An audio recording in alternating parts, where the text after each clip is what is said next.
Other than France, only a few countries in South America have set up official agencies to collect UFO reports, often undercover as part of their military activities. Elsewhere in the world, UFO reports are lost, destroyed, or find their way into a box in the basement of an administrative building. In Canada, the RCMP and Transport Canada used to send their reports to the National Research Centre in Ottawa. After a quick read-through, the reports were then transferred to the National Archives building, where they waited patiently for someone to come along and examine them. Recently, Canadian UFO researcher Chris Rutkowski decided to do something constructive with these reports of UFO sightings. After the year 2000, an arrangement between myself and Transport Canada allows the reporting of objects seen in the sky to be made through them to me, and I produce an annual report of sighting activity to try and understand what it is that people were seeing. You see, the National Research Council itself was not interested in UFOs, but the possibility that UFO reports might lead to the recovery of meteorites. But I've chosen to do something with the data because I think it's important that we understand what it is that people are seeing, not what is perhaps reported in the tabloid newspapers, perhaps not what we see in the movies, but what is it that is actually seen by people. And to do that, we need the actual reports.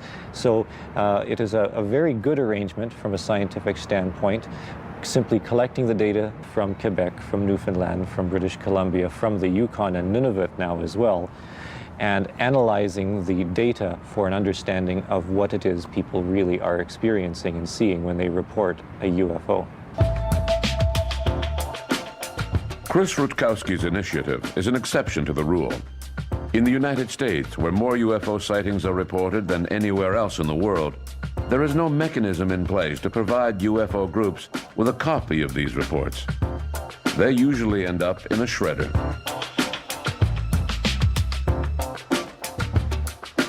One of the things to me that puzzles me that after all these years in the United States, for instance, no single repository was created for all the files.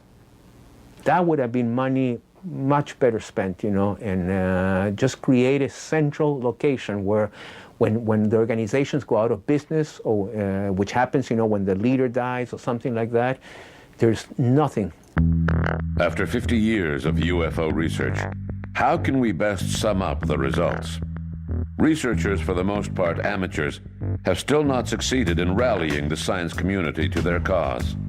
Living on the edge, they are constantly faced with prejudice.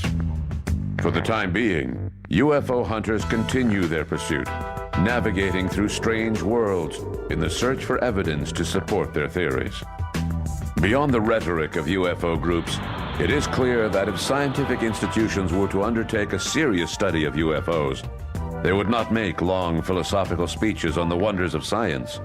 They would proceed methodically, impervious to the war of words being waged by UFO groups. The Americans need more of the sociological theory and the Europeans need less.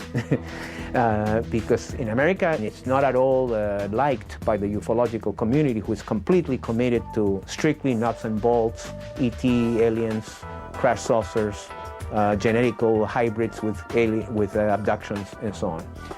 But in Europe, with some of these groups, you go to the other extreme where everything gets reduced to it's just a myth. But a myth still takes off from something, you know. Myths from North America, specifically from the United States, have swept through Europe. Researchers like Scorno, myself and others have, well, I wouldn't exactly say that we've given up, but we're still interested, but no one listens to us anymore. Well, they still listen to Pierre Lagrange, who seems to be able to find ways to make himself heard.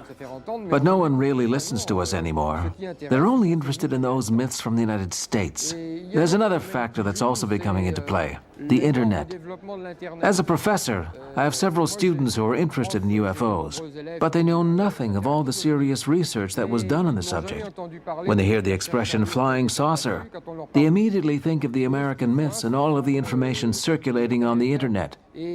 To summarize, when I was 25 years old, UFOs were things flying around in the sky.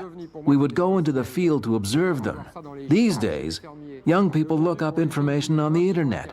That's why I'm a lot less interested now. It's become a sort of virtual reality.